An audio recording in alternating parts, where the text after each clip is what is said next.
Could I just interrupt for Sure. 1 second? Are you still talking about Jeffrey Epstein? This guy's been talked about for years. You're asking, we have Texas, we have this, we have all of the things. And are people still talking about this guy, this creep? That is unbelievable. Do you want to waste the time, and do you feel like answering? I don't mind answering. I mean, I can't believe you're asking a question on Epstein at a time like this, where we're having some of the greatest success and also tragedy with what happened in Texas. It just seems like a desecration, but you go ahead. Hello everyone, I'm Nobo and welcome back to the channel. A lot of Americans are being pushed against how the Epstein file have been handled. People expected full transparency, but instead they got radiation, sealed names and more questions. And now some are even asking if Epstein is alive. Why does this still feel unfinished? The anger isn't just about Jeffrey Epstein, it's about trust. Many people believe powerful names are still being protected. The lack of clear answers have fueled frustration and even conspiracy theories. There is no verified proof that Epstein is alive. But when people feel like they are not getting the full truth, speculation spreads fast. What Americans are really protesting is secrecy and elite protection, not just one man. The reason that they don't care that you know that they're PDFs is because they're doing things that are much worse than that. They're eating people. Okay, so trigger warning, I'm going to talk about cannibalism and my experience. Well, I can't say for certain if the person that I'm stitching is like telling the truth.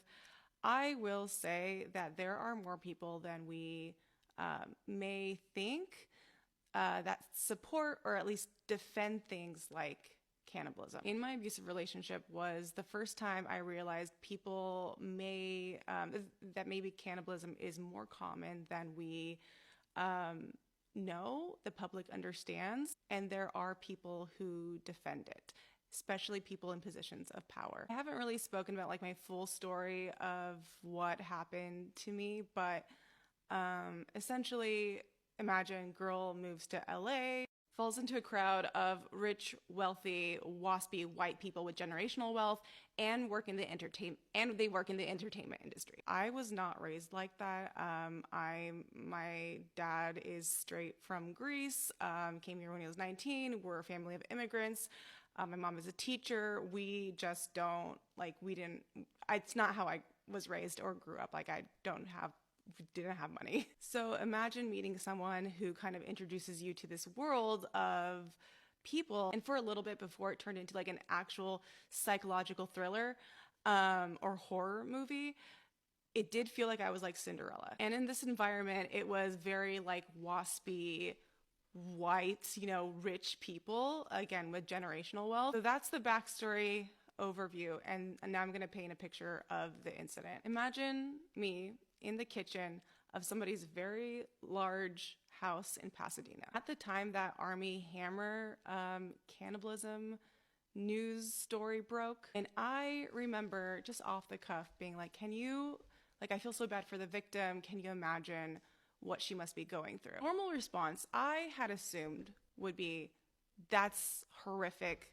That's awful. How can somebody try and eat somebody, like pieces of somebody, right? Like that's like holy shit. What actually ended up happening was me arguing with people in that kitchen to the point where I got so flustered I was almost in tears, trying to explain to adults that cannibalism is wrong, despite if there was like any NDA signed or whatever. Because by the way, an NDA does not protect you against something, like if it's illegal. So I think I was very naive back then. I'm still naive to a point where I believe then, that if I just explained enough to these very rich, waspy people, the issue was that they didn't understand.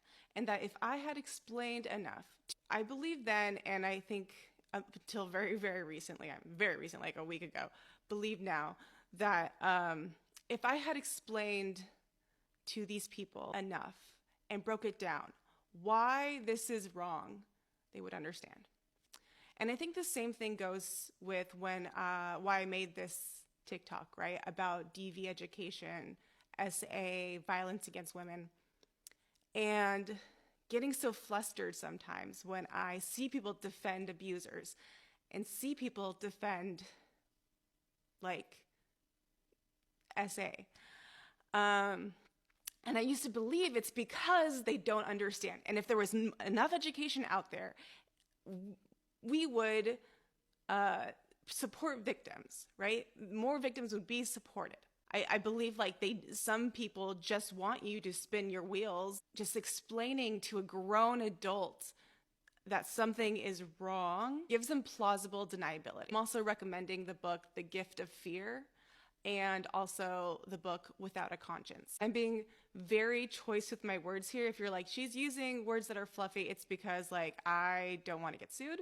I also I'm telling my story, and it's a little bit like, even now I'm telling it and like really trying not to cry. So I don't want to go too deep, but it was a terrifying experience. There are people out there that are okay with cannibalism. A lot of them are in the entertainment industry, or politicians, who knows? Allegedly. This is not the time to be playing around. And I believe in the book of Matthew, Jesus says that before he comes, the sins of world leaders will be exposed. Look at this. We see this happening with the Epstein files. What you guys fail to realize is no man is coming to save us. It doesn't matter which country. It doesn't matter if they're left or right. They're all in on it. They are all on the same team.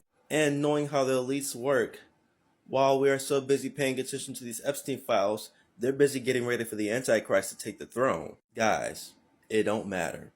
When the Antichrist shows up, he's going to perform many miracles. Look, we have AI. It's already hard to tell what's real and what's not. But this man is going to appear as the most righteous person ever, so much that people are going to believe him. He's going to resurrect people from the dead. He's going to perform just so many miracles. And you'll be a fool to think that this person is legit if you're somebody who has never read the Bible or anything. He is called the Antichrist for a reason, because he will claim to be Jesus. I'm pretty sure the Antichrist is going to claim to be Jesus, and people will believe him because he's resurrecting his people. But I'm here to tell you that that's not him. That will not be him. Just be ready, guys. There's only a few amount of prophecies that have to be fulfilled before Jesus comes back for his people. And I'm going to give you something that's even more chilling. The Nile's River, it's almost dried up. And that was another prophecy. Guys, this is literally God's like final call to mankind to come to Jesus Christ. Like, I'm so serious because this is clear as day. We have to realize no man of any government is coming to save us. No man of any government is going to help the people. These people are not going to be arrested. They are all on the same team.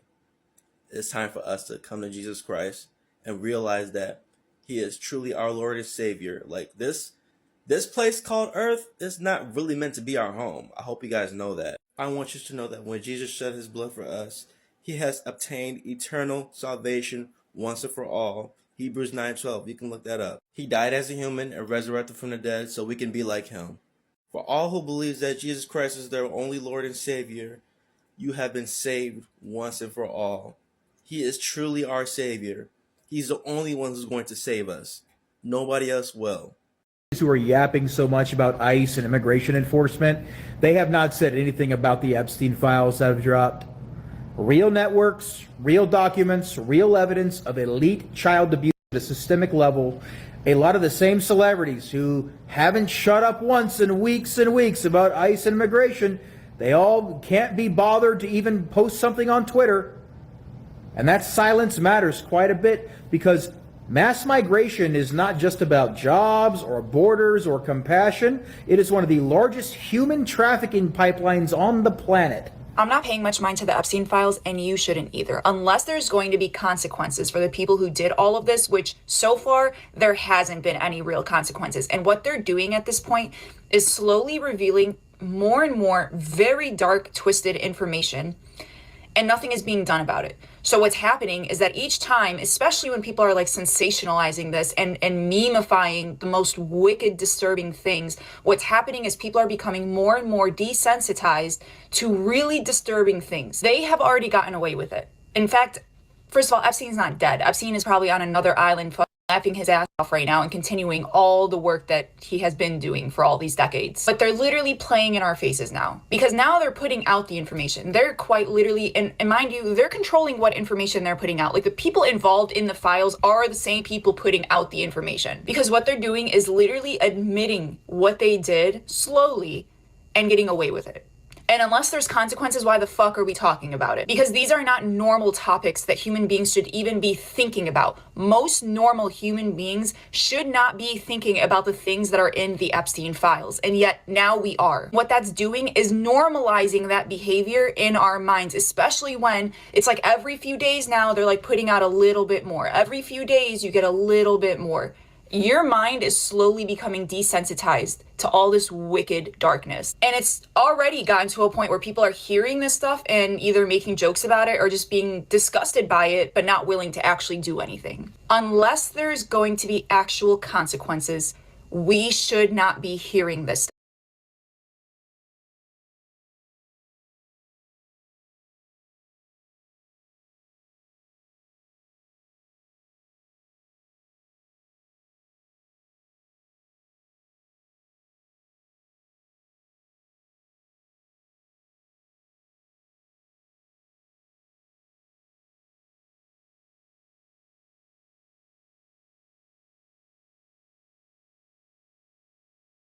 stuff. You should not even close your fucking ears at this point, because I saw another creator talking about how this is abuse. This is psychological torture. Her name is Misinformation, I believe. She has a brilliant video exploring this. Do not listen to this shit. We should be turning a blind eye unless we're actually going to do something. About this disclosure of the Epstein file isn't the controlled disclosure. It is the fact that we are in a pivotal moment right now. So many people are consuming everything that is in the Epstein files, as they should, because a lot of people don't know these things. This isn't the time to say, well, I knew years ago and all of that stuff. A lot of us already knew all of these things, and we're happy that the general public is seeing it. However, many people aren't talking about the what's next. Right now is so monumental. Why?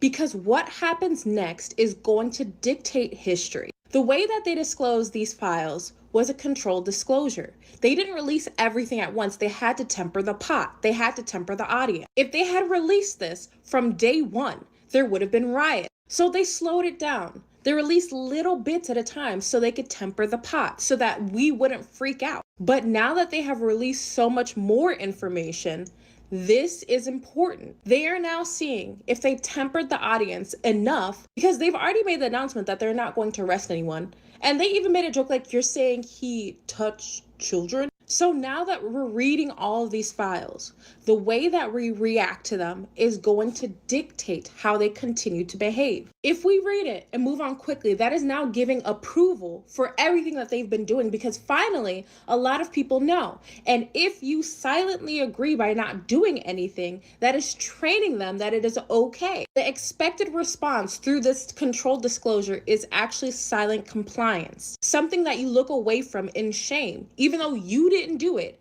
This is time to keep that same energy that you had when you were demanding the release of the files so you could actually hold people accountable.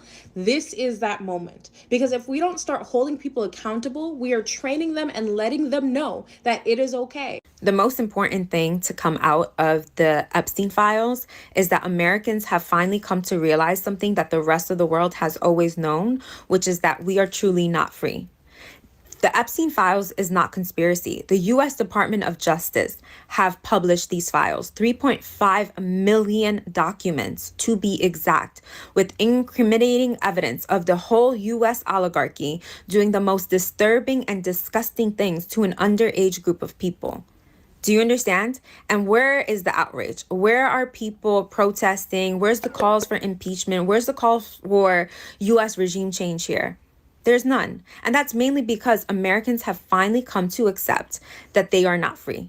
What are we going to protest? And to protest, we have to get permits from the city just to have permission to protest against them. They're taking stuff off the websites right now. The DOJ is removing files off of the websites. Not only that, you can't download any of the data sets anymore. Legally, you're supposed to be able to download those. That was part of the bill. They've taken down the option for anyone to download any of the files, not just the new ones. All of them are view only. Oh, also on the DOJ website, there used to be 4 options: the Oversight and Government Reforms Disclosure, the Freedom of Information Act, the Court Records, and the Epstein Transparency Act. Yeah, there's only 2 now. When you go on your phone, there's only 2. When you go on your computer, there's 4, but 2 of them, you click on it, it says page not found. They are actively removing files in front of our eyes. But it's a hoax, as per Trump, right? I should remind you that the public has only received about 3 of these 6.2 million total documents they claim to have. I say claimed because they might have more that we don't know about. And they are already pulling files from people. Someone has to do it. You're telling me over 1,000 agents were redacting this and not one of them kept copies of these files? Like, one of them has to just pair up with DropSite News and drop all of it, unredacted, outside of the names, faces, and explicit content of the victims, of course, and just give it to the public and be a hero. The Epstein files were not released so that we can get justice. They were released to wake us the F up. Ever since 2019 and on, people across the world have been having spiritual awakenings at an alarming rate. Like, it's happening so fast right now. And the Epstein files releasing, showing people just how spiritually corrupt everything that's happening is meant to shake you into awakening. This is something you can't deny. You can't ignore. It's coming from our own government. The government that has gaslit us for years, saying that this kind of stuff wasn't real, are the very ones committing these crimes and doing them, sacrificing to an ancient demonic god to have power and control. If that doesn't wake you up to see that this world isn't real, it's an illusion, then I don't know if there's anything that will. But what I want us to not do is get hung up on needing justice for this in this world. Because I can tell you right now, the type of justice that needs to take place against these people and for these crimes, God is the only one that can bring that kind of justice down on these people. We can't. Anything that we could do to them simply is not enough for what they have done. This is why in the Bible it says, vengeance is mine. Trying to waste our time getting vengeance, pursuing justice, is a distraction. I used to think that the list was some billionaires, celebrities, and politicians who essay children, but it turns out it's so much more than that. Torture, ritualistic sacrifice, cannibalism. So many of these people that went on and on about these conspiracy theories of a secret cabal doing all this shit, well, they were right. Except they were pointing the finger in the wrong direction because they voted these very people to positions of power. Both Epstein and Maxwell had strong ties to Israel. Epstein trapped the rich and the powerful, and now everyone in positions of power is pro-Israel. Everyone who 10 years ago, 15 years ago did not play the game is now playing the game. Remember, they seized 10 terabytes. So the Epstein files you see are not the files. The real files are videos. They've been working towards this for decades. The only reason why they released what they released of the files is because they're trying to groom society into normalizing PDF files. They're trying to normalize having all of the states decide to lower the age of consent to like fucking 14. You can get married at 14. That's the only reason why they're showing us this information, and they're just willy-nilly showing it because this is what they're trying to normalize. People that have great power, they like kids, okay? Like a lot of men like children. They really, really like children. Like all you have to do is just go look at Chris Hansen and look at all of the stuff he's done and how many people he's caught and how he literally caught an official who took himself out because he got caught dealing with underage people. The only reason why the information is out is because they want it to be right in front of you, so that way people don't have a reaction. So then once you actually see it in your backyard, your next door neighbor, your coworker, you won't think anything about it. Everything that is shown to you, they're doing it for a reason. They're doing it for a purpose. If they had shame attached around what was happening, they would never let anybody see it. They don't have any shame attached around dealing with children because guess who they're going to deliver to incels? Guess who they're going to deliver to incels? They're going to deliver children to incels. That's who they're going to give. And this is also the reason why I literally just looked at a video yesterday where they were having like a statistic of like people that would report if they would deal with a child. And like a lot of these incels said yes. And the people that said that they wouldn't deal with children, the one said that they wouldn't deal with children. The only reason why they didn't deal with them was just simply because like they would be afraid of like being rejected. So like they wouldn't even want to give themselves a shot with a child because they would be afraid of being rejected by a child, and then that would make them feel even worse about themselves. That's the reason why they are showing this, because I'm sorry, a lot of the people in power, bruh, they fit that bill. A lot of them fit that bill already. And so when men can't get access to women, the first place that they're going to go to is children. Like, they were showing the private parts of the victims. They were showing the names of the victims, the faces of the victims, but all of the perpetuators, their names are out. Their names are crossed out. But you know the victims' names. You know, you can see the private parts of the victims. There is no editing of the victims. They're doing that for a reason. They are putting these little girls on display, just like how they plan to put little girls on display in the future, because this is where it all started. Marriage all started with the subjugation. Little girls being traded into families because families needed money. So the fathers would just sell their daughters to a man while she's a little fucking girl. Okay, I've seen enough. I'm going to come out on record as saying I believe that Epstein is still alive. I could be wrong. I'm not going to bet the farm on it, but yeah, I at least for the preponderance of the evidence, I think he's probably still alive. What do y'all think? Epstein's not dead. No way. He's alive. Like, for sure. They pull him out of prison. He's not dead. This is one of the craziest stories in history. And anyone who thinks that Epstein died, and he's not. He's alive. He's living somewhere. He did his job. He has protection. He has to have some kind of... He's protected himself to such a degree against these people that he's been blackmailing and working with for so long and controlling for other people probably, that he put in an insurance policy like no other. This case represents something bigger. Accountability. Until people feel like the few story is out, the pushback won't stop. So what's your take on this? Let me know in the comments, and don't forget to like and subscribe to the channel for more conversation like this, and I will see you in the next video.